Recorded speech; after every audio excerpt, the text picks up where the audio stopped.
meio ambiente e com o bem-estar animal. Isso é muito importante.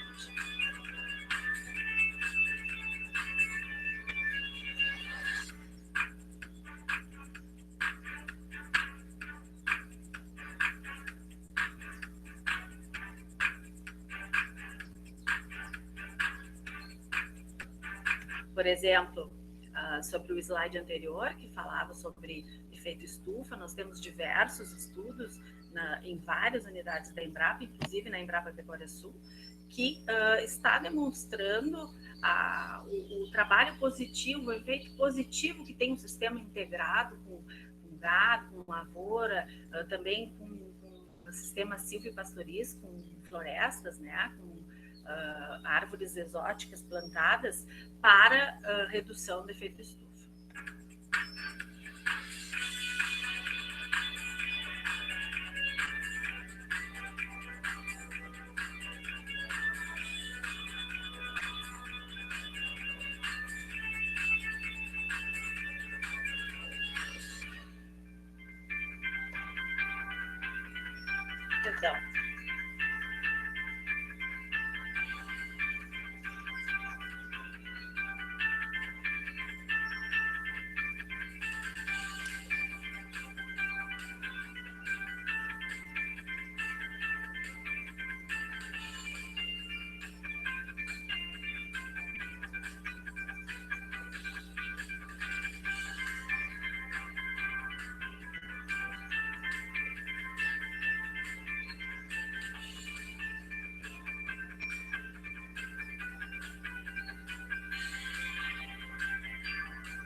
Então, vou voltar lá para minha apresentação.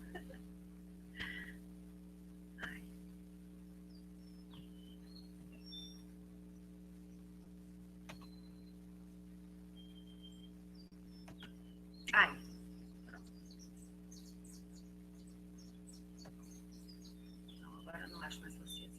Enfim. Bom, então, por que eu trouxe esse vídeo? Porque, embora a gente vá falar dos animais do Pampa, a gente não sabe quantos de vocês vai ser cientista daqui a alguns anos, e não são tantos, né? Então, eu quis compartilhar com vocês o universo amplo, todas as possibilidades que a empresa que eu trabalho traz para a agricultura brasileira, mas para cada um de vocês. Traz para mim e pode trazer para um de vocês. Então, eu achei importante que vocês venham até onde vai o trabalho da Embrapa. E a Embrapa Pecuária Sul, que é a Embrapa onde eu trabalho.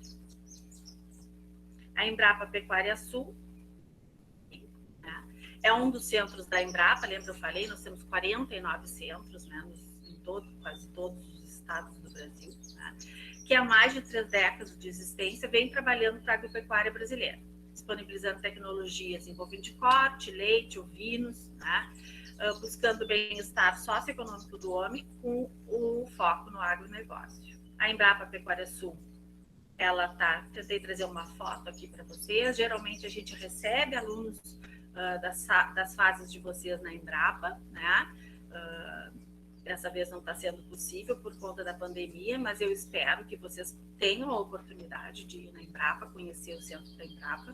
Nós temos quase 3.000 hectares trabalhando com pesquisa nessas áreas, na parte animal, na parte de sanidade, voltada para esses, vamos dizer assim, para esses animais, né? Bovino de leite, corte e ovinos. Bom, então vamos começar a falar um pouquinho sobre os animais do Pampa. E vamos começar com os meus mimosos, que são bovinos de leite. Eu tenho trabalhado nos últimos 30 anos com bovinos de leite e nutrição de gado de corte. Então, são as minhas áreas, vamos dizer, de excelência, né? As áreas onde eu tenho dedicado mais esforços. Nutrição, tanto de gado de corte como de leite, e sistema produtivo de gado de leite. Tá? Tá? Então, eu trouxe para vocês aqui as principais raças do estado que nós trabalhamos. Aqui a holandesa é o animal que produz mais leite, que tem maior aptidão leiteira, um animal maior. O peso médio dos animais, por exemplo, da Embrapa, adultos chegam a 680 quilos, são animais que são selecionados para a produção de leite, volume de leite. O gado Jersey já é um gado menor, que também é selecionado, é um gado de aptidão leiteira, né? Porque a gente fala assim que nós temos gado de corte e gado de leite. Qual é a diferença? O gado de leite, a aptidão deles é transformar o que eles comem em leite. E o do gado de corte é transformar o que eles comem em carne, tá? Então, esses animais, eles são para produção de leite. Então, esses são animais da raça Jersey, tá? Que são do nosso centro, são animais de experimentos, são animais experimentais da Embrapa Pecuária Sul. A raça Jersey, ela produz menor volume de leite, mas com maior quantidade de sólidos. Então, a produção da vaca Jersey, a produção de leite, ela é interessante para a produção dos subprodutos. Aquele iogurte que a gente toma de manhã, aquele queijinho que a gente gosta de comer, aquela manteiga que a gente passa no pão. Quanto mais sólidos, o que são sólidos, Renata? Os sólidos é a gordura, a proteína. Então, o leite da vaca Jersey, ela é mais rica nesses constituintes. Tá?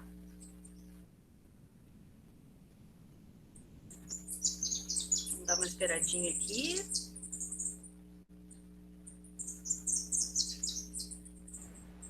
Bom, Renata, oi. Mas para quem não tem muita experiência com o MIT, tu tá indo muito bem. Como? Para quem não tem muita experiência com o MIT, tu tá indo muito bem. Perdão. Não tá me ouvindo? Não, Oi, agora Renata. eu ouvi, mas eu tenho experiência mesmo com o leite. Mas eu digo com o MIT, com o MIT. Com o programa. Com o leite! Ai, isso. Leite! Eu vou matar tá, entra. Não. Com o MIT, com o MIT. Eu entendi. Você não tem ideia do teletrabalho, quantas coisas engraçadas acontecem na vida da gente. Acontecem mesmo. A vida que segue, né? Reunião, entrevista, e aí entra gente, sai gente, conversa, chama a mãe, o cachorro que late, a caminhonete que não passou. Isso é assim. Bom, isso é assim o que mesmo. vocês estão vendo agora é uma vaca e o seu terneiro de gir leiteiro. Mas esse gir leiteiro tem abundância aqui no estado? Não.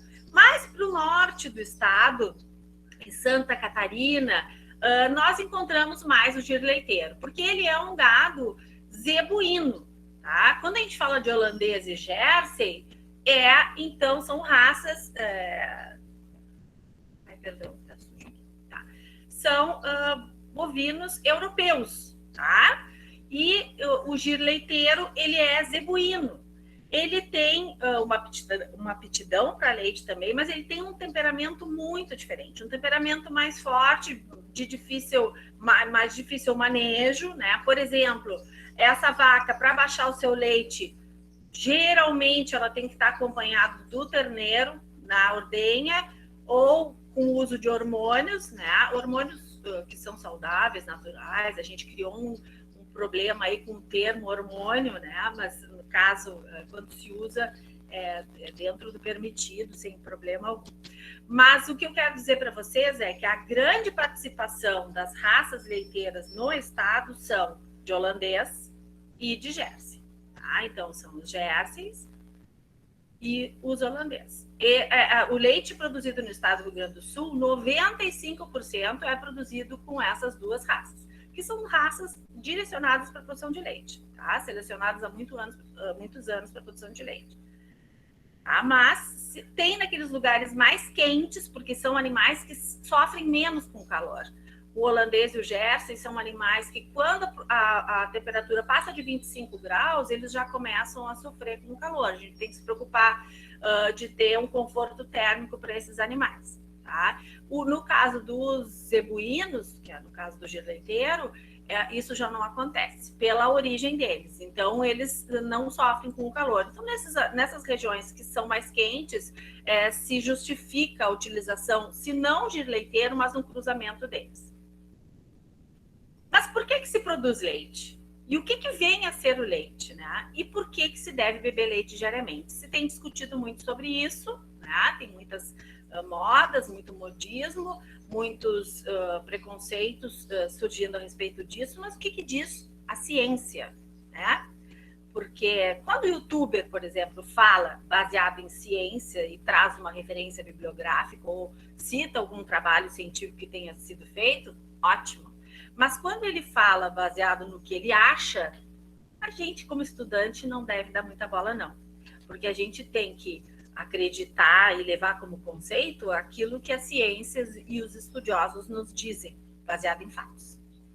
Então, o que é leite? Na verdade, leite é o que é produzido por uma fêmea mamífera depois de uma gestação. Ela vai parir e vai produzir leite em decorrência daquela gestação.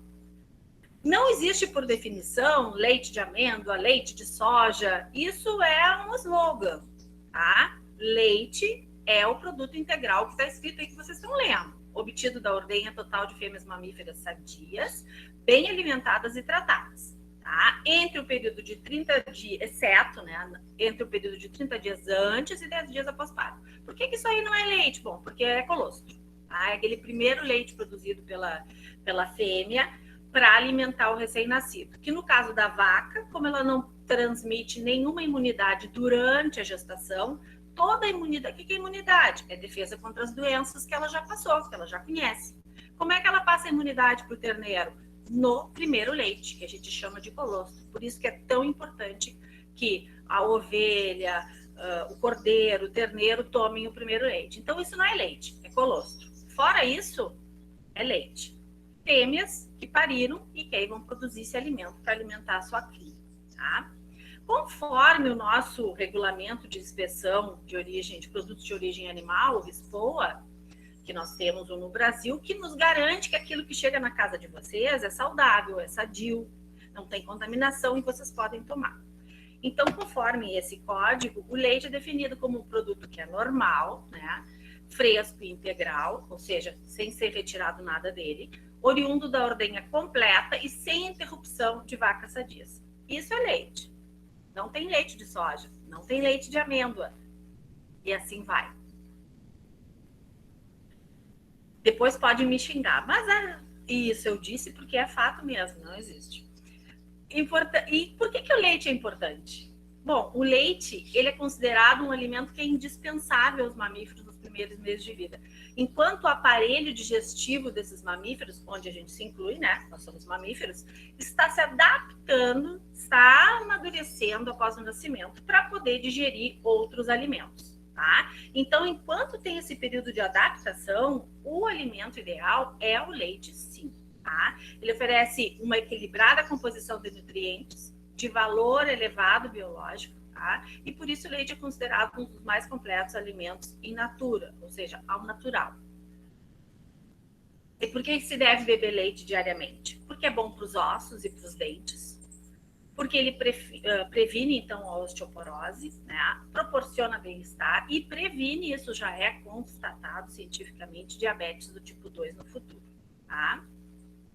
Bom, mas aí eu tenho a Marieva aí me assistindo, né? Tia, mas eu não posso tomar leite, né? Sim, porque existem algumas pessoas que têm intolerância ao açúcar do leite, que a gente chama de lactose, tá? São exceções, e que o leite é tão importante na vida dessas pessoas no primeiro ano, que então essas pessoas que têm essa intolerância, elas vão ingerir a lactase, né? A enzima que falta no aparelho digestivo delas, para poder seguir consumindo leite. Ok? Né, Marieva?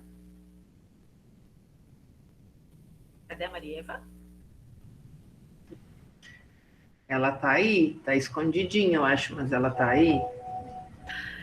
Bom, e o Brasil? Produz bastante leite? E o Rio Grande do Sul? Bom, o Brasil, não sei se vocês conseguem ver bem esse gráfico. Conseguem, Dani? Estamos vendo. Tá. Estamos vendo. gente tem aqui, ó, circulado nesse pontilhado vermelho, a posição do Brasil na produção de leite mundial. Então, a gente está em 4º lugar. Então, o Brasil produz, sim, bastante leite. Pode aumentar, sim, tem um potencial incrível para aumentar. Nossa média de produção por vaca dia é baixíssimo. Não estou falando do Rio Grande do Sul. O Rio Grande do Sul, ele é o 2º produtor de produção, de produtividade, né? Ele é o 3º em produção total, mas é o maior produtor, né? O 2º maior produtor por vaca dia, né? E esse 3º lugar do RS, ele é muito dinâmico, porque o ano passado a gente estava em 2º, a gente vai disputando com o Paraná. A gente produziu no último censo, vamos dizer assim, 4,2 bilhões de litros no ano de leite, e o Paraná 4,4. Então a gente vai disputando com o Paraná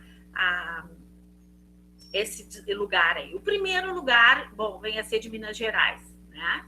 Eles produzem muito pão de queijo e queijinho, então eles têm que produzir bastante leite. Então vocês veem, o que eu trago isso para vocês? Porque o leite, ele é importante para milhões de famílias que trabalham com a produção de leite dentro do Brasil e que tem nele o seu sustento. Então, produzir tecnologia para a produção de leite é negócio da Embrapa, sim. É bastante importante. Tá?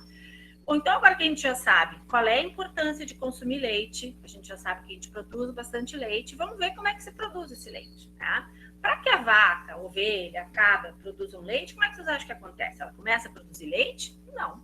Elas têm que gestar primeiro, ou seja, elas têm que ficar prenhas. Elas vão ficar prenhas e dependendo do tempo de gestação desses animais, depois do parto, aí vai passar aqueles 10 dias do colostro, né? Aquele primeiro leite com a imunidade, e aí começa a produção de leite. Tá? Aí eu pergunto aí, qual o tempo de gestação da vaca? 9 meses. E da ovelha? 5 meses. E como é que se produz esse leite todo? Com boa genética. Então, a gente tem selecionado animais ao longo dos anos para que esses animais sejam bons produtores de leite. Tá? Uma alimentação adequada. O que comem esses animais? Vocês têm ideia do que eles comem? Eles têm uma grande vantagem. Eu vou chamar atenção isso mais adiante depois. Mas os bovinos e os ovinos, que são as espécies que a gente vai conversar hoje, eles têm uma grande vantagem. Eles são ruminantes. E o que é ser um ruminante? Bom, eles são poligástricos. Ao invés de ter um estômago como a gente, eles têm 4 estômagos. E isso faz com que eles tenham a capacidade de aproveitar pasto. Então, como eles têm a capacidade de transformar pasto em leite, em carne, como é que eles transformam? Através da digestão. Então, eles captam o pasto, eles digerem o pasto, aquilo se transforma em nutrientes dentro da corrente sanguínea, e isso vai ser transformado em produção de leite ou produção de carne, ou as duas coisas, né? Eles têm uma grande vantagem, porque pasto nós temos em abundância, nós temos área e pasto em abundância, e nós temos clima que nos favorece para a produção de bons pastos que são palatáveis. O que quer dizer isso? Que os animais gostam de comer. E pastos nutritivos, que quer dizer que alimentam bem e fazem produzir bastante leite ou bastante carne, no caso. Né? Então, esses animais, eles são ruminantes. Eles usam pasto para sobreviver. E o pasto, ele é um alimento barato, relativamente barato. Imagina se a gente tivesse que dar carne para essas vacas comerem. Ia ser mais caro, né?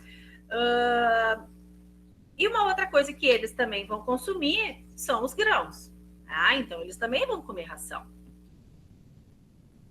Outra coisa que a gente tem que se preocupar para produzir um leite de qualidade e em quantidade grande são as medidas higiênico-sanitárias. Ou seja, qualidade, cuidado com as vacinas dos animais, tá? Muito cuidado na hora da ordenha, a gente vai olhar para que esses animais estejam sadios, livres de doenças. A gente conhece que tem várias doenças que são passadas dos animais para os homens, que chamam zoonoses. E como é que a gente evita isso? Vocês vão ver isso no colégio, já não começaram a ver. através de cuidados sanitários com esses animais. Manter a vermifugação, manter as vacinas em dias, isso são coisas que a gente faz, atitudes de manejo que a gente faz para garantir o bom estado sanitário desses animais, tá? E tecnologia. Tecnologia? Sim, tecnologia de produção. As melhores pastagens, a forma melhor de manejar esses animais, que eles produzam mais e melhores e tenham bem-estar, tecnologia em termos de máquinas para trabalhar com esses animais. E aí nós entramos também, né? Acaba que a Embrapa, ela trabalha em todos esses 4 itens. E como se obtém o leite? Né? Eu fico louco para perguntar, mas eu acho que a gente não consegue fazer essa interação, né, Dani? É muito pesado. Oi? Acho, né? Oi?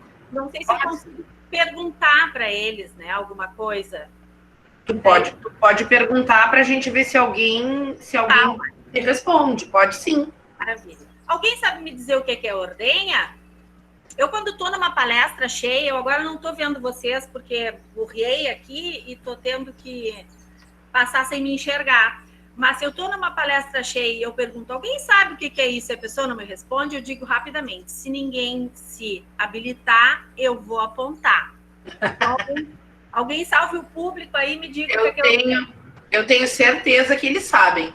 Tenho certeza. Tia, é a máquina que nos tira o leite da vaca?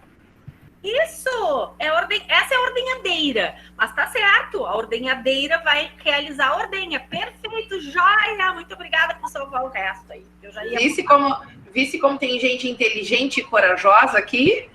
Inteligente eu tenho certeza que são todos. A coragem vem vindo ao longo do tempo. É verdade. Daqui a pouco eles falam sem parar, tu vai ver. É só o início. Ótimo.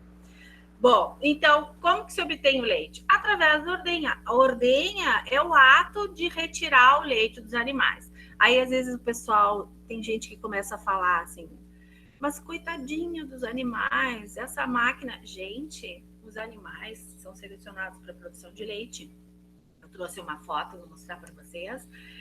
Os úberes cheios, as vacas indo para a ordenha, elas têm muito alívio na hora da produção de leite, porque aquele leite dentro do úbere, se não for retirado, causa desconforto para os animais, tá?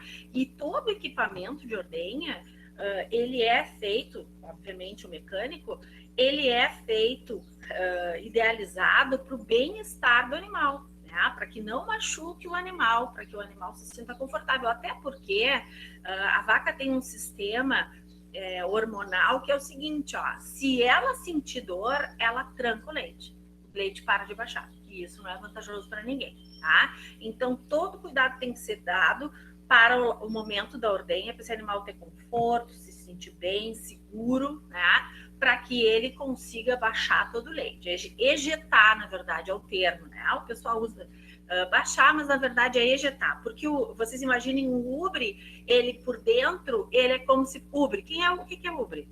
Eu não falei o que é ubre, né?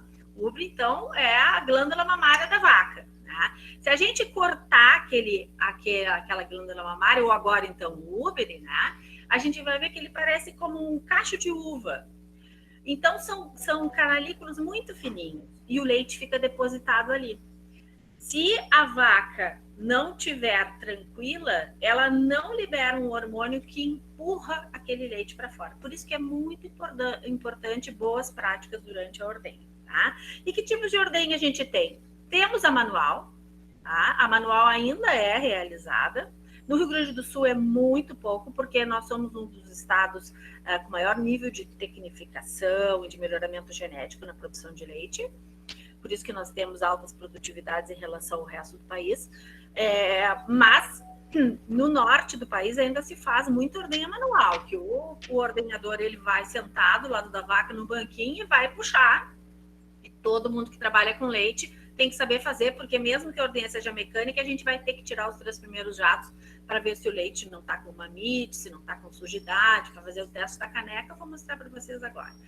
A questão, aí depois nós temos a ordenha mecanizada, que vai ser balde ao pé, canalizada espinha de peixe ou canalizada carrossel.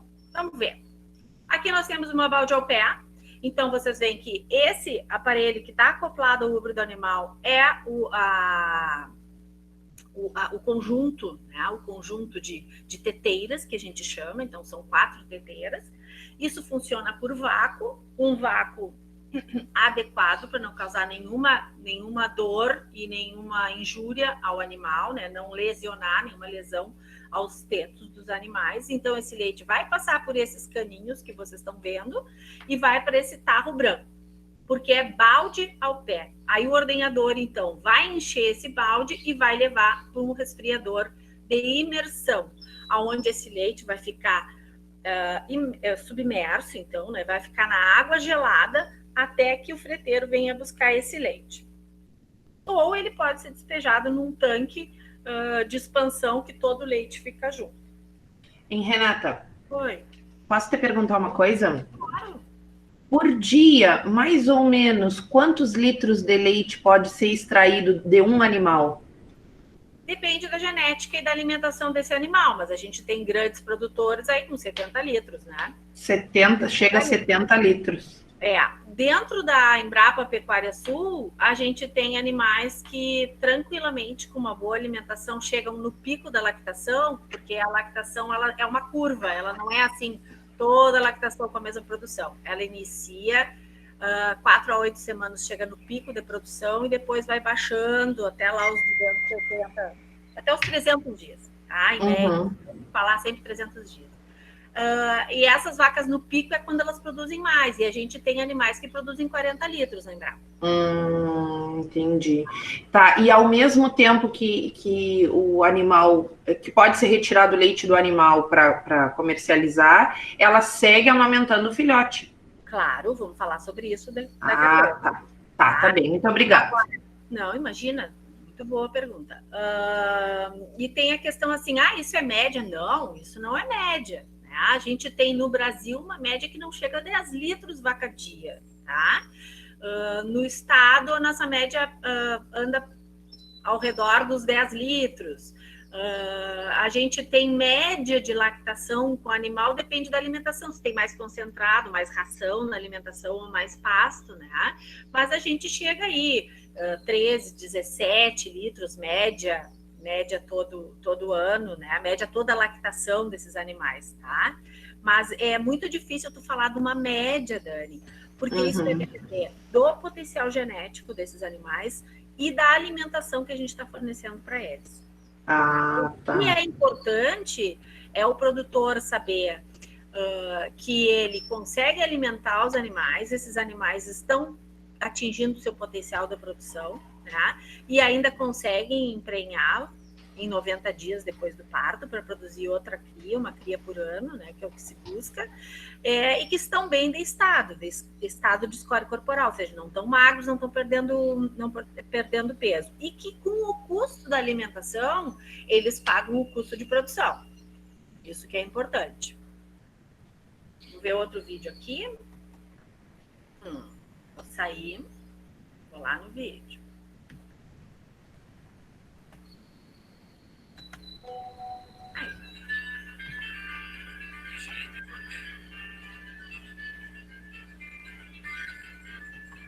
Eu trouxe esses vídeos para vocês verem, né?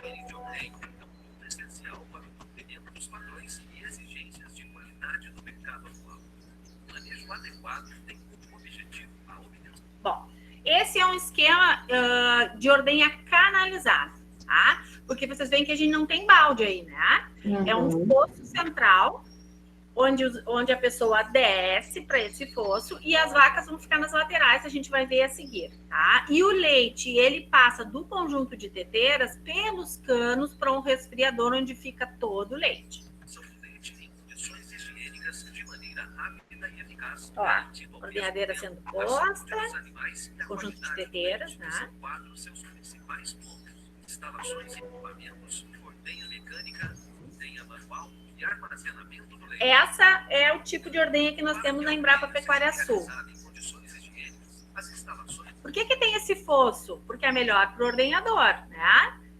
Ele consegue realizar melhor o seu serviço, fica ao nível dos tetos da vaca, pode fazer a higiene, pode coletar o leite para ver se tem alguma alteração, se tem mamite, que é a inflamação da glândula. Devem ser projetadas para atender ao tamanho dos animais do rebanho, além de estar limpas e terem boa drenagem. E Renata, Oi. a gente fica. Uma coisa que dá para observar bem é a higienização do lugar, né? A limpeza de tudo. Sim. Eu tô impressionada, assim, eu não conheço, eu nunca visitei a Embrapa, mas pelo vídeo, assim, a gente consegue observar que é tudo muito bem esquematizado, muito bem organizado, limpo, né? A gente tem toda uma rotina de manejo para que esse leite saia da melhor qualidade. Essas instalações, elas são da Embrapa Gado de Leite. A nossa é um pouco maior, tá? Mas o esquema é o mesmo, e o cuidado é o mesmo, tá? Porque essa aqui é um duplo 4, vão entrar 4 animais de cada lado. Estou olhando daqui, o nosso é um duplo, então ficam 12 animais. Aí eles colocam as teteiras todas de um lado, prestem atenção, guris, ó, que os canos estão todos para a esquerda, né? Para as vacas da esquerda. Então eles colocam essas vacas, preparam as vacas, colocam a ordenhadeira. E enquanto essas vacas estão sendo ordenhadas, eles põem as vacas do outro lado, preparam as vacas. O que é preparam as vacas? É aí que eu falei do manejo que está todo controlado. Tem todo uma rotina que tem que ser seguida sempre do mesmo jeito. Que eles vão passar o desinfetante, vão retirar os 3 primeiros jatos. Por que a gente retira os 3 primeiros jatos? Porque é o leite mais contaminado que tem dentro da glândula mamária. É o leite que ficou da ordenha passada para essa ali, né? Tipo, ficou paradinho ali, né? Um leite que ficou paradinho. Tem um outro detalhe, o esfíncter ou o buraquinho do teto, ele fica aberto depois da ordenha 1h30. Então, ali pode entrar sujidade e bactéria. Então, aquele é o leite contaminado. Então, a gente retira aqueles 3 primeiros jatos para não ir para o laticínio, né? Nem para o nosso sistema frio. E com aqueles 3 primeiros jatos, a gente já vê se tem algum grumo, se tem alguma alteração na cor do leite, né? Entrou a pessoa da porta aqui, olha o barulho. Renata, aqui apareceu uma perguntinha no chat do Martim Padilha. Ele perguntou o seguinte, ó, e as vacas não dão coice? Bom, se elas forem manejadas, holandesa e Jersey na ordenha, como elas vão ser aliviadas, elas não dão coice, Martim. Tem vacas que dão coice? Tem. O que a gente faz com elas? Se elas não se amansam de uma lactação para outra, são vacas que são predispostas a serem descartadas, irem para outra atividade. Tá? Não vão ser emprenhadas de novo para virem para a produção de leite, porque pode machucar. Primeiro, pode machucar o ordenhador. Segundo, são vacas nervosas, que é aquela questão que eu falei, que qualquer susto pode trancar o leite, elas são vacas que podem acontecer com mais facilidade. Acontecendo isso, Martim, o leite fica preso na ordenha, fica preso não, mas ele fica retido dentro da glândula mamária, né? E aí fica mais fácil de ter inflamação da glândula mamária, porque fica aquele leite parado ali, pode entrar sujidade, pode contaminar. Então, são vacas que 2 por 3 dão mamite, que é a inflamação da glândula mamária durante a lactação. Então, animais nervosos não servem para produção de leite. Por isso que a gente tem a vantagem de ter holandês e Jersey, e não trabalhar com gir, como eu falei, porque o gir é mais nervoso. Tá?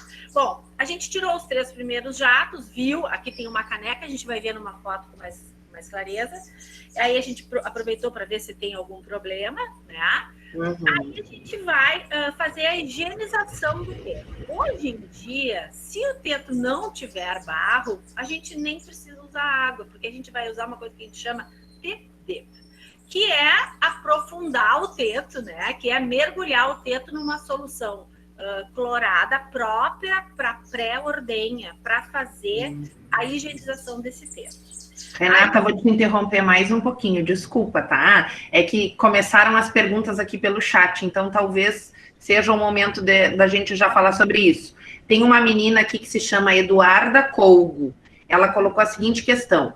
Prof, as vacas após o término da ordenha, tem alguns leiteiros que botam tipos de iodos. Para que servem? Maravilha!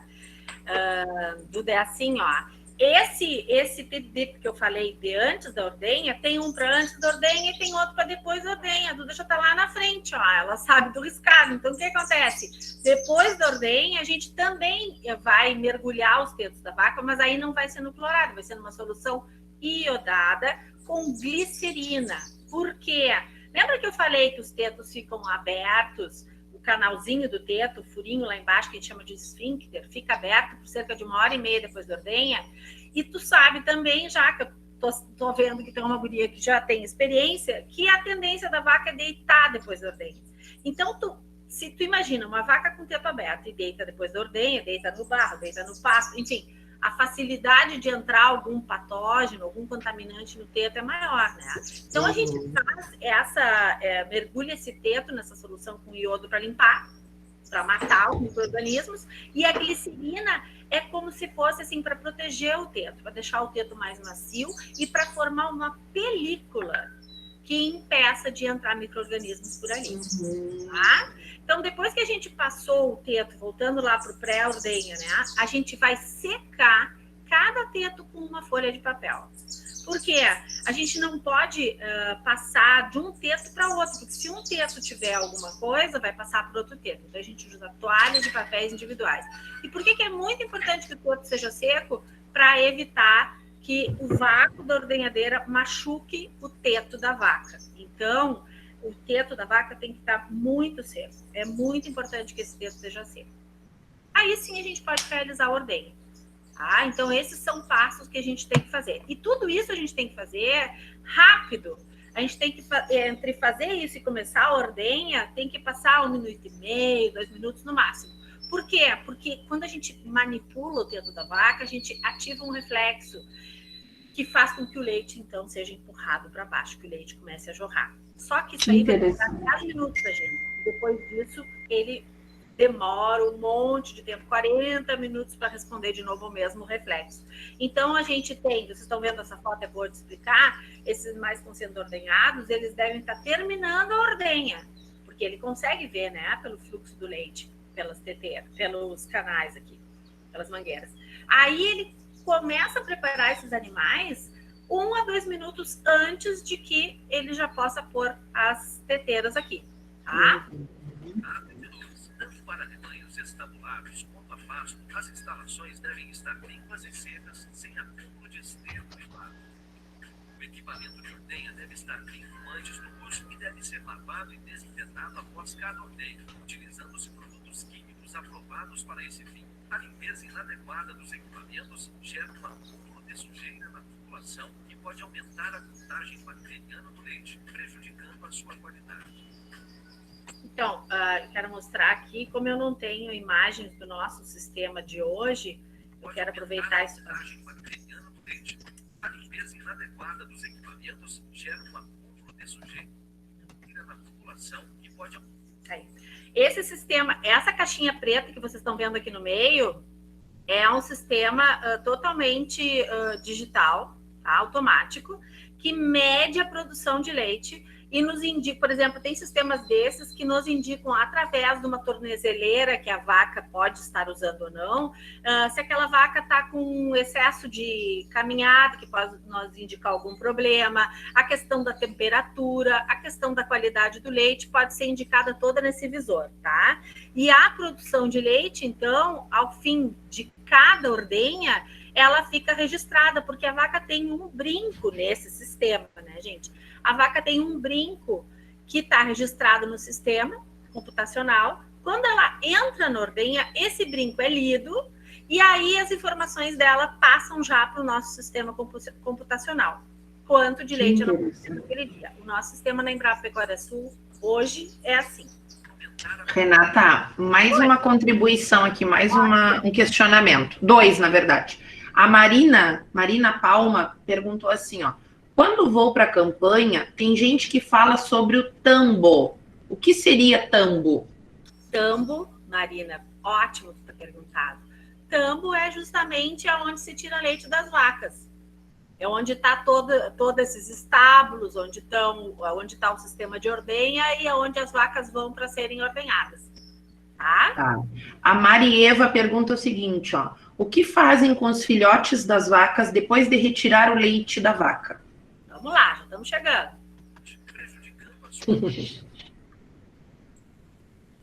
O procedimento de ordenha deve seguir horário e rotina regulares. Os ordenhadores devem usar roupas adequadas. Sim, a gente não pode ordenhar um intervalo entre... A gente ordenha 2 vezes ao dia, né? Então, a gente não pode ordenhar com um intervalo de... Ó, o que eu estava mostrando para vocês. A gente não pode ordenhar o intervalo entre as 2 ordenhas de 10 horas hoje, 5 horas amanhã, 6 horas depois de amanhã. Isso vai causar problema com a produção de leite dos animais e a gente vai ter mamite, certamente. Então, é um intervalo fixo que a propriedade tem que tentar seguir. Geralmente, tem que ser um mínimo de 8 horas entre as ordenhas para não prejudicar a produção de leite. Eu vou dar só um pouquinho para trás para mostrar aquilo que eu falei para vocês, os 3 primeiros jacos, para a caneca que pode ser de tela, pode ser para uma pá de fundo preto, uma pá preta, para que tenha mais facilidade de enxergar quando tem grupos. Renata, temos mais uma perguntinha. Ó, a caneca que eu falei, fala. Desculpa, não sei se eu estou te interrompendo Não, muito, mas eu estou aproveitando. Pode Tá. ir. Ó, Eduarda Colgo. Se as vacas têm algum problema no leite, é normal os leiteiros marcarem elas para não misturar com os outros? Com certeza, é uma coisa que tem que ser feita. Porque se aquele leite for misturado com o restante do leite, que está bem, quando o freteiro chegar, ele vai fazer um teste nesse leite e ele vai condenar todo o leite, não vai levar o leite. E tem outra coisa também, se for algum problema que passe pelo freteiro, existem procedimentos na chegada no laticínio que é de coleta de amostras, né? E aí pode dar problema lá. E aí, ao invés de ser o leite daquela propriedade, é o leite de todo o caminhão, né? Porque o caminhão vai pegando leite de várias propriedades. Eduardo, vou te ter uma ideia, quando eu estive na Nova Zelândia e na Austrália, eu visitei muitos tambos e cheguei num tambo, fiquei muito impressionada porque tinham vacas assim, com uma mancha laranja em todo o traseiro da vaca. E por que aquela marcação tão exagerada? Aquela vaca está com mamite. Então, eles tinham uma proporção muito grande, Eduarda, pelo seguinte, ó. Porque se o leite daquela vaca que estava sendo tratada com antibiótico fosse, imagina, olha o perigo para a saúde pública, né? Claro. O leite é tratado com antibiótico. Se chega antibiótico no teu leite em casa, tu vai tomar pequenas porções de antibiótico que podem causar resistência àquele antibiótico. Quando tu precisar usar o antibiótico, ele não vai funcionar. Então, quando a gente trata uma vaca com mamite, aquele leite não vai. Tá? E a indústria, ela se cerca de cuidados para evitar que isso aconteça, né? Então, penalizar o produtor é uma dessas coisas. Então, no caso lá na Nova Zelândia, que a vaca estava toda tingida de laranja, era o cuidado que o produtor tinha para não ter perigo daquele leite ir, porque se aquele leite fosse, ele ia ter que pagar todo o caminhão, milhares de litros de leite ele ia ter que pagar para a indústria, para pagar para os outros produtores que não tinham problema nenhum. E além disso, ele ia ter que amostrar, uma amostra cara, diariamente todas as suas vacas por um ano, para ver se tinha antibiótico ou não. Então, eles marcavam com muito exagero. Tia Renata, aqui temos outra, ó, Antonielli. Tia Renata, como vocês lá na Embrapa fazem a seleção das vacas para a ordenha? E como vocês sabem que ela vai dar o leite adequado? Tá. Bom, nós temos um rebanho lá há 30 anos de holandês, né? Então, a gente sabe o histórico das mães. Então, a gente já sabe que as filhas daquelas mães produtoras, a gente faz inseminação artificial, então com touros que são touros melhoradores para a produção de leite, outras características. Então, a gente sabe que aqueles animais, supostamente, teoricamente, vão ser animais bons. A gente vai testar na primeira lactação, Antonielli, tá? Uma novilha, que a gente chama de primeira cria, que pariu pela primeira vez, que logo depois do parto, ela apresente, comece a engordar e produza pouco leite. Tem alguns problemas, como vocês falaram, né? Que me perguntaram, Martinha, acho que falou. É coiceira, tem problema de mamite, tem problema de reprodução, não consegue pegar cria, ou tem algum problema sanitário de casco, tem dificuldade para deslocamento. Então, são animais que a gente vai descartar. A princípio, a gente vai fazer uso da quase totalidade, a gente pega daqueles animais que a gente cria, né? né? Então, assim, a gente vai ficar com 30%, 40% desses animais que nasceram das fêmeas, né? A gente também vende em leilões, até para difusão de genética, para os outros produtores, mas a gente fica aí com uns 40%, às vezes 50%, dependendo do número que a gente precisa para os experimentos, né? Tem casos que a gente fica com todos os animais que a gente precisa para os experimentos, mas quando a gente não precisa, a gente usa esse percentual e dentro daqueles animais que ficam, na primeira lactação, a gente já faz essa seleção. Renata, mais perguntas aqui, ó. O Ramiro e o Olavo, o Ramiro Silveira e o Olavo Germano, os dois querem saber a relação do horário. O Ramiro perguntou assim, ó, que horas geralmente acontece a ordenha? E o Olavo comentou assim, ó, eu ouvi falar que tiram leite às 5 da manhã. Por quê?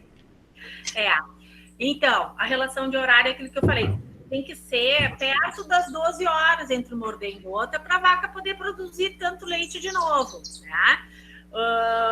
Então, para fechar isso, meninos, a produção, a ordenha inicia cedo, né? Porque aí tu começa às 5, dependendo do número de animais, tu vai terminar às 6 ou às 7 ou perto das 8, né? Imagina para fechar 12 horas, que horas que tu ia começar a ordenhar, até que horas da noite tu ia começar a ordenhar, né? Então, começa às 5 e começa às 5 da tarde. Porque se tu começar às 8 da manhã, tu vai ter que começar às 8 da noite. E aí é mais complicado, né? Tu vai terminar às 11 da noite, 10 da noite, né? De fato, quem trabalha com 3 ordenhas, que é aqueles animais com alto nível de produção, vale a pena trabalhar com 3 ordenhas, eles acabam fazendo uma ordenha na noite, né? Não sei, eu acho que eu respondi, né, Tia Dani? Alô? Escutam? Desculpa, o meu microfone estava fechado, perdão. Aqui, ó, a Eduarda Colgo colocou assim, quando a vaca dá cria do terneiro, se deita e o terneiro não bebe o leite. Acho que é não bebe o leite que ela colocou. E o leiteiro não tira o leite, acontece a doença da febre do úbere. E a vaca tem chances de morrer, né? Ou estou errado? Não sei se tu quer ler a questão dela aqui. Não sei se eu li corretamente para ti, Renata. Tá no chat. Certo, sim. Eu acho que a Renata travou um pouquinho. Acho que a internet, talvez. Acho que sim, né? Renata, tu tá conseguindo me ouvir?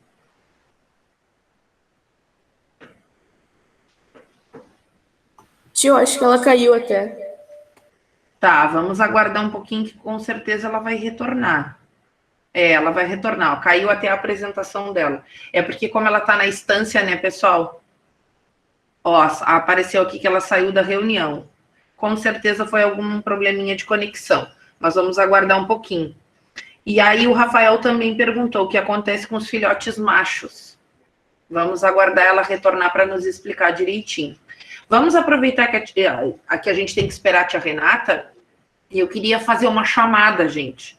Vou fazer uma chamada, mas isso não significa que vocês podem sair, tá? Permaneçam aqui que a tia Renata vai voltar. Não é para sair, só eu já preciso fazer a chamada para ver se estão todos.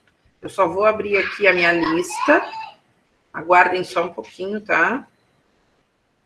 Vou abrir a minha lista aqui de presenças. Só um minutinho. O nosso é o número 9. Se alguém quiser fazer um xixi, tomar uma aguinha, pode fazer isso, tá? A tia tá procurando aqui a lista da chamada do nosso workshop. Talvez eu demore um pouquinho para encontrar, porque tem muitas mensagens aqui. Mas eu já... Vamos dar uma olhadinha. Peraí. O nosso é o número 9. Se alguém quiser falar alguma coisa também enquanto isso... Tô chegando lá no 9. Achei. Não, peraí. Só um pouquinho. 1, 2, 3... Aqui o 9. Tá, agora eu vou fazer a chamada, tá, pessoal? Ana Luísa Gal Lopes. Tia, eu acho que como a Ana tá com a tia Renata, ela caiu também. Ah, claro, claro, elas estão. É porque estão talvez as 3 usando a mesma conexão, né? Por isso que caiu. Tá. O Antônio Suinha tá aí?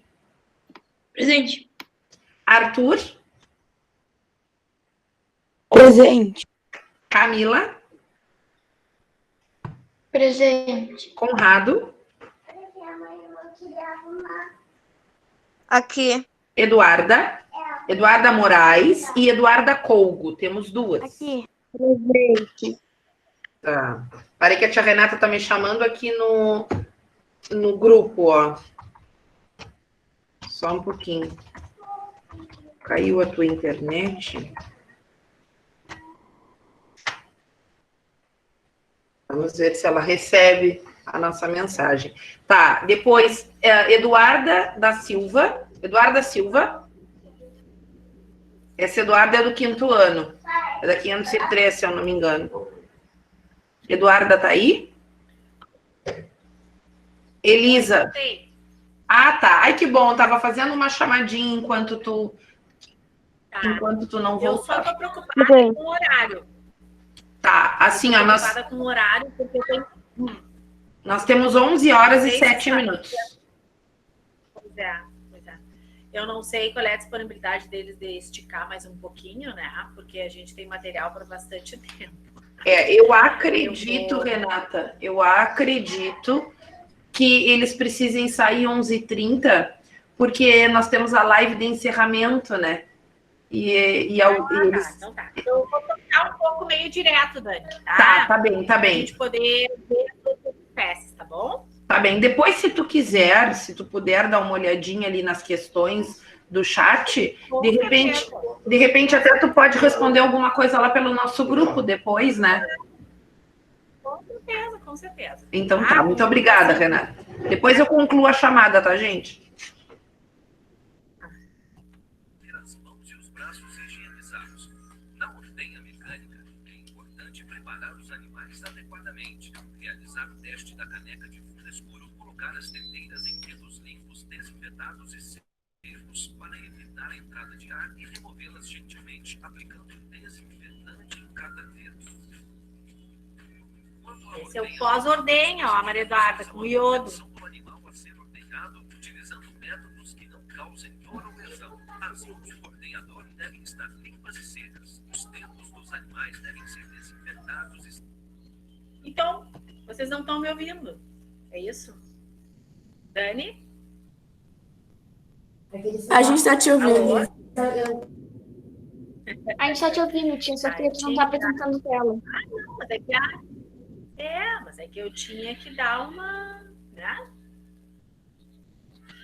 E a idade da pessoa? Oi, desculpem, eu precisei fechar um pouquinho a câmera. Alguma coisa que precisem de mim? Não, a palestrante estava achando que estava apresentando e não estava, mas agora eles me ajudaram. Tá bem.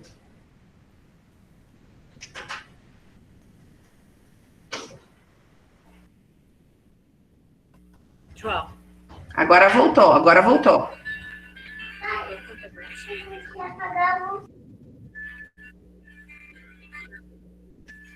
Tá, eu vou andar para frente. A higiene de ordenha é um Opa. ponto essencial para o cumprimento dos padrões. Tá, bom. Vamos passar adiante, porque a gente já viu ordenha canalizada, espinha de peixe, tá? Aqui a gente tem mais imagens, ó. Vocês estão me ouvindo agora? Estão me ouvindo. Tá. Então, aqui Estamos nós ouvindo temos bem. um sistema onde Ótimo. Aqui a gente tem um sistema onde a medição do leite é por esses balões volumétricos, ó, tá? Era o sistema antigo da Embrapa. É um sistema de ordenha canalizado lá da Embrapa Pecuária Sul, tá? O leite também vai vir pelos canos, não tem manipulação do leite, que essa é a grande vantagem, tá?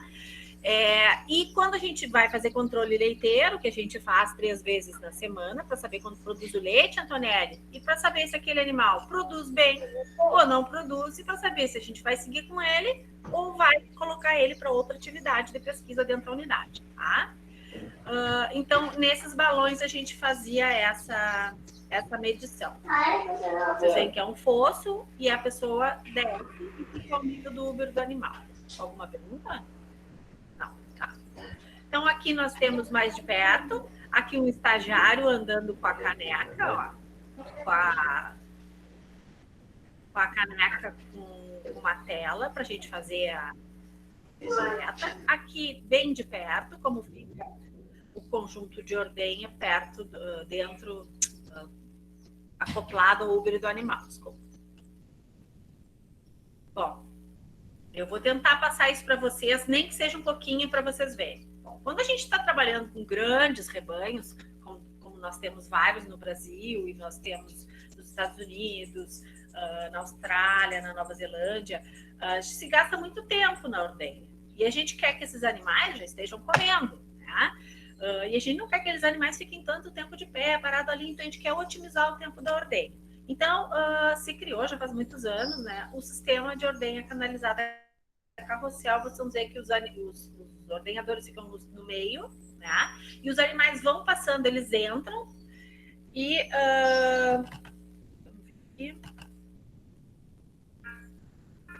vai passar.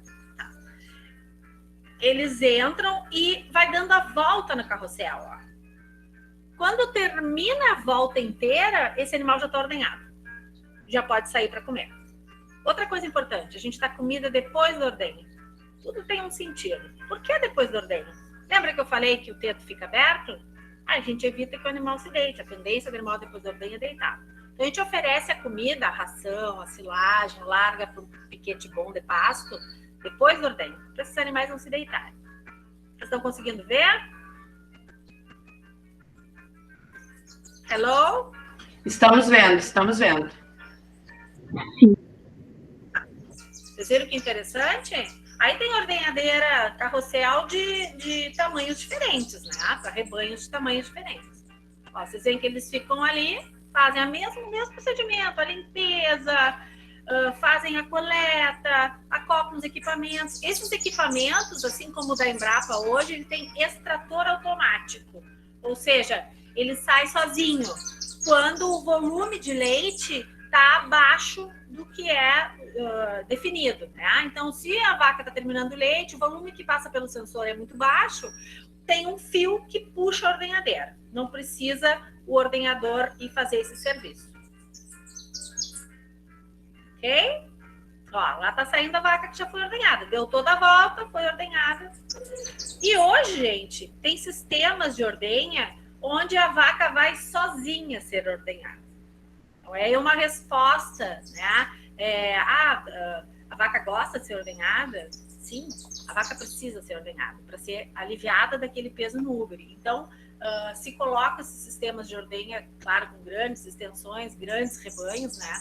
E os animais, então, vão voluntariamente serem ordenhados. E aí o robô, por leitura laser, faz a leitura de onde estão os tetos e acopla o equipamento em cada teto perfeitamente. Então, eu falei rapidamente para vocês os sistemas de ordenha que a gente tem à disposição. E depois, para onde é que vai esse leite? Importante a gente saber os cuidados e para onde vai esse leite, tá?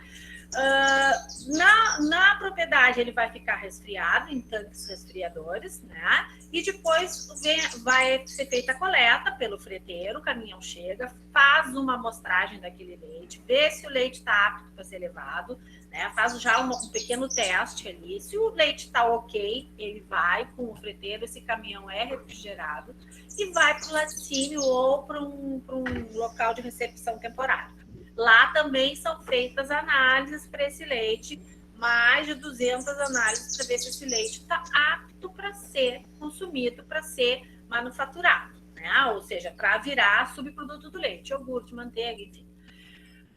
Aí ele sofre processos higiênicos sanitários, porque ele sofre pasteurização, que é um processo que alterna a temperatura do leite entre frio e quente e faz com que as bactérias que são perigosas para o nosso consumo do leite, elas morram, sejam eliminadas, tá? Então, todo o leite vai sofrer esse processo. E aí, então, depois é que é feito o processamento para a gente ter essas delícias que o leite pode nos fornecer. O queijo, mas a gente vai depois com um outro slide falando sobre isso. Bom, faz horas que... os produtos lácteos, Então, a gente às vezes nem sabe, né? Mas aquele todinho que chega vem da vaca. Né? Todo esse trabalhão que vocês viram, todo esse caminho, tanta gente envolvida para ter o teu todinho lá, para ter o teu Nescau, né? A manteiga, o sorvete, o pó para bolo, o iogurte, o creme de leite, o requeijão, o cookie, né? Aqueles que levam leite, o iogurte líquido, todo o queijo, todos esses são produtos que são à base de leite. E todos, naquele gole, naquela colherada, leva todo o trabalho de toda essa gente que vocês viram até agora. Por que a gente separa o terneiro da vaca? Bom, a gente separa na Embrapa em 12 horas. Por quê? Porque é menos estresse para a vaca e para o terneiro. Existem trabalhos que demonstram que quanto mais a gente deixar a vaca com o terneiro, mais vai ser o sofrimento da separação. Mas e por que tem que separar? Número 1, porque eu quero que tu que está lá em casa tome teu leite hoje e tenha menos risco de contaminação. O terneiro mamando numa vaca e comendo pasto, que pode contaminar o teto da vaca, não é algo adequado higiênico-sanitariamente falando. Tá? Então, a gente não pode ter terneiros com vacas que produzem leite para consumo humano com terneiros mamando nelas. Então, a gente tem que separar para produzir leite para o consumo humano. Quanto mais cedo a gente fizer isso, menos estresse, menos sofrimento a gente vai causar, tanto para a mãe quanto para o terneiro. Então, a gente separa em, no máximo, 12 horas. Separa na noite, separa no final da tarde, separa de dia, separa no outro dia de manhã, tá? Com isso, a gente tem a garantia de um leite mais limpo, com menos estresse, menos sofrimento, tanto para a mãe quanto para o terneiro, e a gente cria um terneiro melhor. Então, aí a gente começa a se preocupar como criar o terneiro. A gente vai dar sombra, a gente vai dar ração, a gente vai dar feno e, obviamente, a gente vai dar leite para esse terneiro. Leite das vacas, né? Agora, vocês imaginem uma vaca que produz 40 litros, qual é o consumo de leite do terneiro? Consumo adequado. 4 litros. Então, nós temos aí 36 litros que vão sobrar de animais que são selecionados para produzir leite para a gente poder alimentar a população mundial. Então, o que a gente faz com esse excesso de leite se a gente deixar a vaca e o terneiro juntos? A gente está falando de gado de leite. Gado de corte, se a gente não fizer desmame precoce, vai até os 6 meses mamando. E a produção de leite é infinitamente mais baixa. Então, quando a gente fala de gado de leite, a gente tem que separar, mais uma vez, próximo ao parto, para que tenha menos sofrimento e para garantir uma boa criação para esse terneiro e para que a gente tenha certeza que o produto leite que vai chegar na casa da Maria, da Ana, do José, do Pedro, do Rodrigo, é um produto com condições higiênico-sanitárias satisfatórias. Tá? E aí a gente tem métodos de criação, onde a gente vai fornecer o leite para o terneiro 2 vezes ao dia, vai colocar o terneiro na sombra, vai fornecer o leite, pode ser no balde ou na mamadeira. Já fizemos experimentos com isso, não há diferença. Inclusive, assim, de como esse terneiro se comporta depois do desmame, ou seja, a gente tem alguns métodos para saber se o terneiro está mais manso ou menos manso, se ele foge muito rápido do contato humano ou não. E aí nos indica se o terneiro é mais manso ou menos manso. Né? Então nós colocamos fitas no chão e aí vamos avaliando quanto de distância aquele terneiro deixa a gente chegar dele.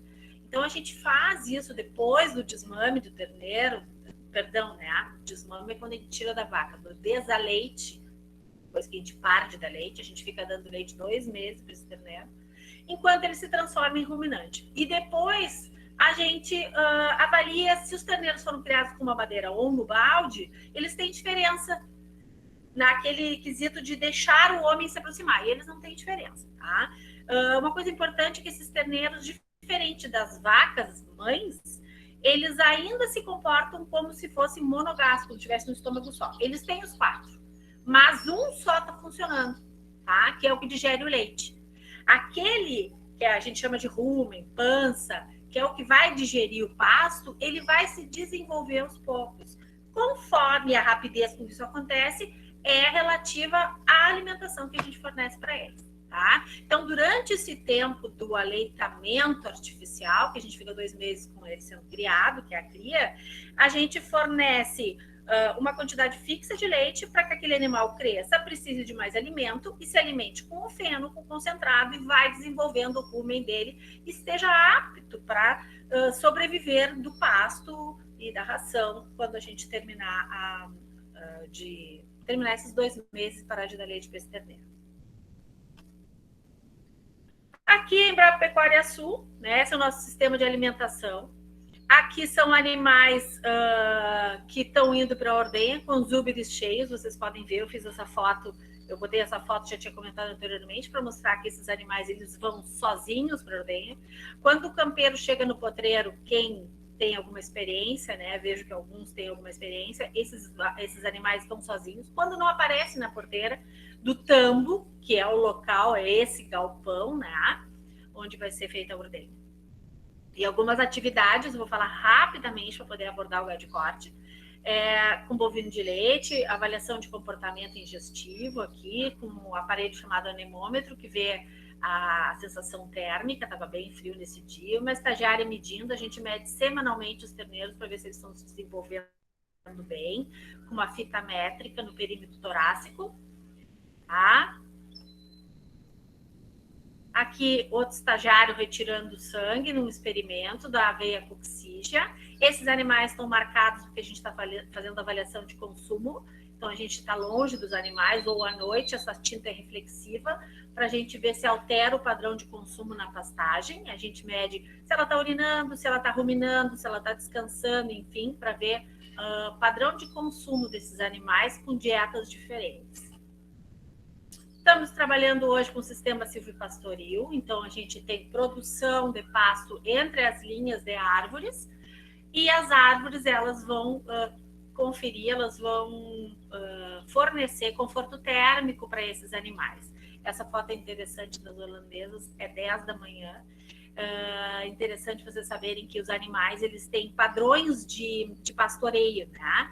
Eles começam a pastar ovinos, né? E os ovinos também vão começar a pastar quando amanhece, então 6, 7 da manhã, eles têm os grandes pastoreios. Às 9 da manhã, quando aquece, o sol já está no alto, eles param de pastar e deitam para ruminar, para ficar mastigando chiclete, que vocês veem, né? Que volta a comida para a boca e eles começam a mastigar novamente, tá? E engolem novamente. E depois eles recomeçam a pastejar à tarde, tá? A partir das 5 horas, eles começam a pastejar novamente e vão até a noitinha pastejando. Quando tu fornece árvore, isso aqui era fevereiro, estava muito quente, a gente começa a alterar o padrão de consumo. Ó, isso aí era 10 da manhã, os novilhos estavam pastando. Bom, vamos falar sobre a ovinocultura, né, da importância, presente em quase todos os estabelecimentos rurais do Rio Grande do Sul, né, produz carne, lã, leite também, né, produtos para o artesanato e amplamente difundido na agricultura familiar. Aí algumas raças, né, esse bem de cima é tipicamente de lã, merino australiano, corredale, ideal. Eles produzem lã e carne, tá? Mas com uma produção de lã diferente, uma lã diferente do merino, que seria aquele precursor dessas raças. Suffolk, que já é de carne, vocês veem que a estrutura do animal é diferente, tá? É um produtor de carne com menos lã. Ile de France, que veio da França, Suffolk da Inglaterra. Ile de France também é produtor de carne. E o Texel também, ele é mais produtor de carne, mas também produz lã. Vamos passar. A ovelha crioula, muito importante aqui, muito importante para o artesanato. Existe há muitos anos a ovelha crioula, tá? Consta registros da ovelha crioula há milhares de anos antes, tá? E é uma lã que serve muito para o artesanato, tem sido usado na região amplamente para artesanato, também produz carne. Aqui uma foto minha, né? Esses ovinos eles podem ser criados de forma extensiva, criados a campo natural, ou intensivo, onde a gente começa mesmo no campo a utilizar pastagem para a criação de ovinos, ou em confinamento, em algumas fases da vida desses animais, como engorda de cordeiros, engorda de ovelhas de despacho. Então, o sistema extensivo, ele é aquele sistema tanto em bovinos quanto em ovinos, onde a gente usa mais campo natural, tá? E o sistema intensivo é aquele sistema onde a gente já começa com a utilização de pastagem cultivada, que tem melhor qualidade, o uso de suplementos, como ração, grão, né? Pode ser a existência de confinamento. E aqui eu trago para vocês um outro sistema dos ovinos, que está bem sendo bastante utilizado na nossa região, que é, na verdade, ele não é silvipastoril, né? É integração com oliveiras e nozes pecãs. E aqui, então, é com oliveiras. Ó. Os animais tem uma margem, tem um espaço grande, maior do que o normal entre as oliveiras, no caso, que permite que esses animais se alimentem, façam a limpeza, adubem a área e deem um ganho imediato para o produtor, né? E as oliveiras deem um ganho a mais longo prazo. Vamos passar para o bovino de corte. Tia Dani, vou te pedir mais 10 minutos. Posso pedir? Renata, assim, ó, por mim, a gente ficava aqui contigo bastante tempo, até depois do meio-dia. O problema é que o pessoal tá me avisando aqui pelo grupo dos professores, que a gente precisa finalizar às 11h30. Te peço perdão, mas a gente vai ter que finalizar daqui a 3 minutinhos. Então, é que a gente deu... atrasadinha que a gente deu no início, e depois de rede deu... Tá. Eu sei, tu me desculpa, tá? Se dependesse de mim, nós ficaríamos. Deixa eu dar a mensagem, então, para os meninos. Então, tá. Assim, uma das atividades com maior aptidão da região é a do bovinos de corte, tá? E o bovinos de corte, além de ser aptidão natural desses campos sulinos, né, dos campos do sul, ele nos propicia a produção de proteína vermelha. Tá? E a proteína vermelha, ela é muito importante. Aqui tem um slide onde mostra tudo que é feito dos bovinos, tá? Mas eu vou passar. E eu queria deixar para vocês essa mensagem da importância do consumo da carne vermelha, né? A carne vermelha é fonte de todas as proteínas e aminoácidos essenciais do nosso corpo, né? Artigos publicados nas revistas mais prestigiadas do mundo do meio científico demonstram a importância que o consumo da carne teve no desenvolvimento do nosso cognitivo, das nossas habilidades cerebrais lá nos idos tempos da evolução humana. Tá? E trabalhos também demonstram o benefício da carne hoje, ou melhor, do malefício da ausência da carne na nossa dieta, na nossa habilidade de pensar, né, e de interpretar. Então, é muito importante, essa é uma atividade muito nobre de produção de carne. Tá? Então, pesquisadores identificaram que a ingestão de carne pode ter sido um dos fatores que auxiliaram na evolução humana. Tá? Eu trago aqui para vocês algumas das raças. Aqui a Hereford, que é uma das raças mais divulgadas, ou Pampa, né, mais difundidas e usadas nos sistemas produtivos. Tá? Aqui a Angus, que pode ser Red Angus ou Angus, né, o Black. O Charolês, que é uma raça um pouco mais tardia, mas de muito ganho de peso, muito utilizada em cruzamento com as outras raças. Tá? O Devon, que tem uma parcela menor de uso nos nossos sistemas. Tá? E as sintéticas, que é o Brangus e o Braford, que é o cruzamento do Angus com o gado Nelore, né?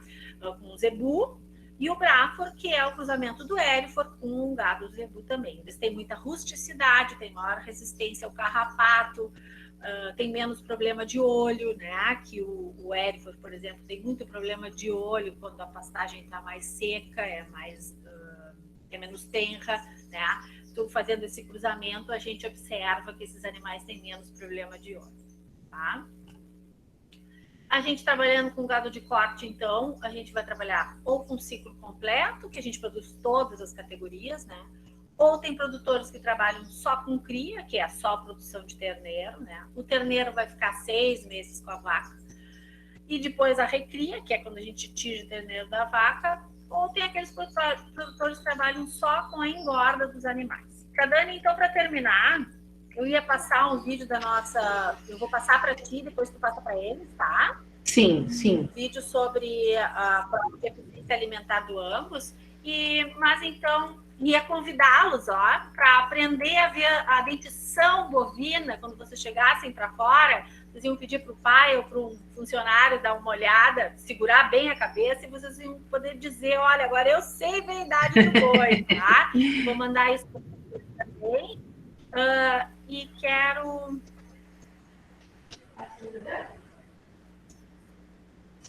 Só mostrar esse videozinho aqui e vamos embora. Renata. Oi. Estão vendo? Estamos vendo, estamos vendo. Vou pedir para ninguém sair antes da gente se despedir, tá? Então, esse aí é um potreiro de cria, os terneiros estão nascendo. E aí vão aparecer os terneirinhos brincando. Que linda! Cuidado com a nutrição desses animais. Bom, sei que a gente está estourando o tempo. Então, assim, gostaria de me despedir com essa imagem, tá? E dizendo que essa imagem reflete muito... Essa é uma certa guriazinha. Ai, que amor! Que eu conheço. Que um dia chegou perto, foi dos terneiros e quando não deu nem tempo de dizer para ela não fazer isso, ela já estava beijando o terneiro. Esse reflete o nosso cuidado. Nós temos trabalhado por décadas, levando tecnologia para os produtores rurais, buscando melhorar a sua produtividade e sempre focando no bem-estar animal. Tá? Eu fico à disposição para vocês. Espero que vocês tenham gostado. A gente deu uma corrida no final, mas o assunto é muito amplo e eu gostaria de ficar mais tempo com vocês, tá? Muito obrigada. E esse link eu acho interessante vocês copiarem, porque é um link que tu entra no site da Embrapa e é um espaço direcionado para criança. É muito legal. Vale a pena vocês visitarem. Que legal. Tia Renata, eu quero, em nome de todos os alunos, em meu nome, em nome da escola, te agradecer profundamente. Eu amei o workshop, aprendi muitas coisas, acredito que os alunos também tenham aprendido muito. Foi muito prazeroso, a gente nem percebeu o tempo passar, e uma pena que nós não temos mais tempo. Tá? Te agradeço profundamente. E agora uma salva de palmas para a tia Renata, gente, que se dispôs a vir aqui nos ensinar tanta coisa bonita. Parabéns. Renata, muito, muito obrigada, tá? Obrigada. Te agradeço do fundo do coração. Bom, espero que tenham gostado. Gostamos, com certeza gostamos Beijo. muito. Tchau, tchau. Muito obrigada, tá? Tchau. Pessoal, agora nós temos a live de encerramento. Tchau. A live de encerramento, eu já coloquei o link ali no nosso grupo. Tem que entrar, tia. Não tem que entrar, é um convite para a gente escutar uma música boa. Tá bem? Muito obrigada. Tchau. Muito obrigada. Não esqueçam depois de enviar o relatório. Tá bom, tchau, tia. Ah, um grande beijo para vocês. Onde é que nós respondemos o vídeo? Um ótimo final de semana, um ótimo final de semana. Tudo de bom, tá? Muito obrigada. Beijo, beijo. Obrigada, tia Renata. Estou olhando o chat, pode sair. Tchau, tia. Tchau, amores. Muito obrigada, tá? Muito obrigada.